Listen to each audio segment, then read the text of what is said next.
Bismillahirrahmanirrahim.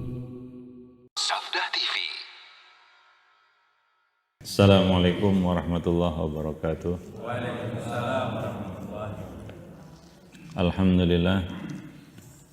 Nahmaduhu wa nasta'inuhu wa nastaghfiruh.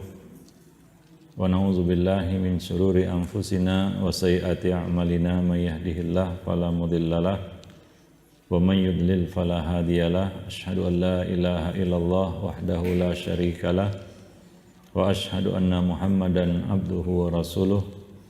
Ya ayyuhalladzina amanu ittaqullaha haqqa tuqatih wa la tamutunna illa wa antum muslimun, amma ba'du. Para jemaah kaum muslimin dan muslimat yang dimuliakan Allah, alhamdulillah pagi ini kita dapat bertatap muka kembali. Seperti biasa, kita akan melanjutkan pembahasan buku Ensiklopedia Akhlak Salaf. Ya, sebelumnya kita bersyukur kepada Allah Subhanahu wa taala atas nikmat dan karunia kita pada pagi ini. Kita masih diberi kesehatan dan umur panjang, dan kita masih dijaga Allah Subhanahu wa taala di atas agamanya. Salawat dan salam atas Nabi kita Muhammad sallallahu alaihi wasallam, atas keluarga beliau, sahabat-sahabat beliau, dan umat beliau sampai hari kemudian. Para jemaah yang dimuliakan Allah, pagi ini kita sampai pada bab kasih sayang. Ya. Salah satu akhlak adalah memiliki sifat kasih sayang. Ya. Tentunya siapapun yang berinteraksi dengan kita, bermuamalah, mereka pasti menyukai orang-orang yang memiliki kasih sayang. Antum sendiri mungkin berpikir 1000 kali berteman dekat dengan orang yang bengis, kejam. Ya, kecuali mungkin urusan yang sangat mendesak, berurusan dengan orang kejam, kan begitu ya. Yang enggak ada kasih sayangnya. Yang bengis, tentunya orang akan lari. Maka kasih sayang ini adalah salah satu sifat yang harus dimiliki dalam kehidupan. Ya, kasih sayang mutlak diperlukan dalam kehidupan manusia. Ya, salah satu suasana surga adalah suasana kasih sayang. Ya, dan miniaturnya ada di dunia bagi orang-orang yang memiliki sifat tersebut. Kalau kita dekat bersama orang-orang yang memiliki sifat kasih sayang, kita akan merasa nyaman. Ya, kita merasa nyaman. Maka dari itu, para jemaah yang dimuliakan Allah, setiap mukmin wajib menghiasi diri dengan akhlak mulia ini. Ya, terutama di tengah-tengah keluarga, ya, sebagai lingkungan yang terkecil. Kemudian lingkungan yang lebih besar, yaitu di tengah-tengah masyarakat, para jemaah yang dimuliakan Allah. Ya, dan Allah Subhanahu wa taala memiliki sifat ini juga, yaitu rahmah, sebagai sifat yang kita katakan paling sering Allah sebut di dalam Al-Quran. Silakan baca Al-Quran, ya, dan coba hitung berapa kali Allah memperkenalkan dirinya dengan sifat ini, baik nama maupun sifat. Ya, bahkan ayat pertama pembuka Al-Quran adalah Bismillahirrahmanirrahim. Ya, nah, Allah memperkenalkan dirinya dengan sifat ini kepada makhluk-makhluknya. Allah memiliki sifat-sifat mulia yang sangat banyak, Asmaul Husna yang tidak terhitung. Tapi yang paling banyak Allah Subhanahu wa taala sebutkan namanya di dalam Al-Qur'an adalah Ar-Rahman dan Ar-Rahim. Ya. hampir ya kita katakan sifat-sifat lain itu disandingkan dengan nama ini. Nama-nama Allah yang lain disandingkan dengan nama Ar-Rahim, Ar-Rahman dan sejenisnya yang menunjukkan sifat tersebut, yaitu kasih sayang.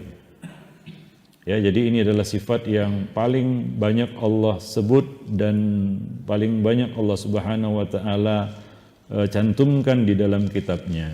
Artinya ini adalah sifat yang kita katakan sangat agung para jemaah yang dimuliakan Allah, ya, sehingga Allah berkata, inna rahmati ghalabat ghadabi. Sesungguhnya kasih sayangku itu mengalahkan kemarahanku.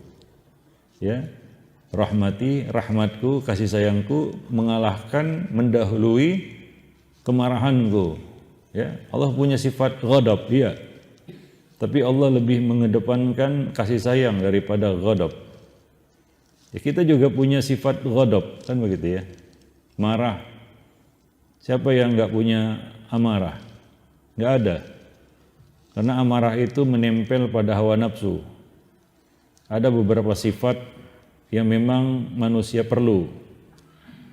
Walaupun ada dua sisi, baik dan buruk. Contohnya hasad, marah, dan lain-lain. Ya, manusia perlu marah, perlu. Ya, manusia perlu hasad, perlu. Perlu hasad, perlu.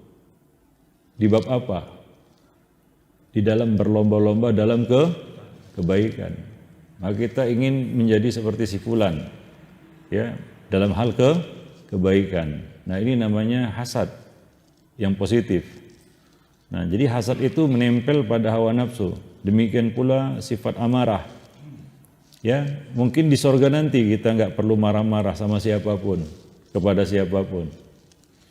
Di sorga nanti nggak ada hasad kepada siapapun.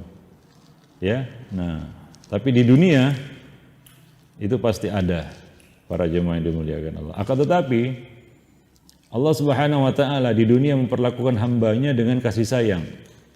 Walaupun Allah punya sifat marah, dan dengan perbuatan hamba-hambanya mungkin Allah akan marah. Dosa-dosa mereka, kan begitu ya, kelalaian hamba-hambanya, dosa-dosa mereka. Kalau Allah mendahulukan mengikuti amarah, maka tidak ada satu orang pun yang layak hidup di muka bumi, di bumi Allah, karena dosa-dosa yang dilakukan. Tapi Allah mendahulukan kasih sayang dan menyingkirkan kemarahan itu, memaafkan kesalahan, ya, dan Allah mengampuni dosa-dosa hambanya, dan Allah memberikan, mencurahkan kasih sayangnya. Ya, salah satu bentuk kasih sayang Allah, Allah menciptakan api itu 70 bagian. Ya, hanya satu bagian yang Allah letakkan di dunia. Ya, 69 lainnya nanti di akhirat. Bayangkan kalau ditambah 2 bagian begitu ya. Mungkin ya manusia tidak akan ada yang selamat dengan api yang Allah berikan di dunia. Maka kasih sayang Allah dikasih satu bagian saja. Itu pun api yang satu bagian itu ya cukup untuk apa? Untuk membakar manusia. Berapa api paling panas di muka bumi ini? Berapa derajat? Itu cuma satu bagian dari apa? Api di akhirat, para jemaah yang dimuliakan Allah. Api yang Allah ciptakan. Maka di dunia ini Allah memperlakukan manusia dengan kasih sayangnya. Ya, dengan kasih sayangnya. Nah, maka ini adalah sifat yang perlu kita miliki juga. Ya, yaitu kasih sayang. Bahwa kasih sayang itu membawa kedamaian. Bukan hanya kepada orang yang kita kasihi dan sayangi, tapi juga bagi diri kita. Ya, hati itu terasa lega, plong, nah, istilahnya, dengan kasih sayang, para jemaah yang dimuliakan Allah. Dan kita tidak boleh hanya mengharap curahan kasih sayang dari orang lain, tapi kita juga dituntut untuk menebar kasih sayang kepada orang lain, ya, bahkan kepada makhluk-makhluk Allah lainnya. Contohnya hewan, tumbuhan, dan lain-lain, para jemaah yang dimuliakan Allah. Ya, Nah, jadi itulah dia hidup saling sayang menyayangi. Ya, ini adalah satu hal yang perlu kita katakan interaksi dua arah.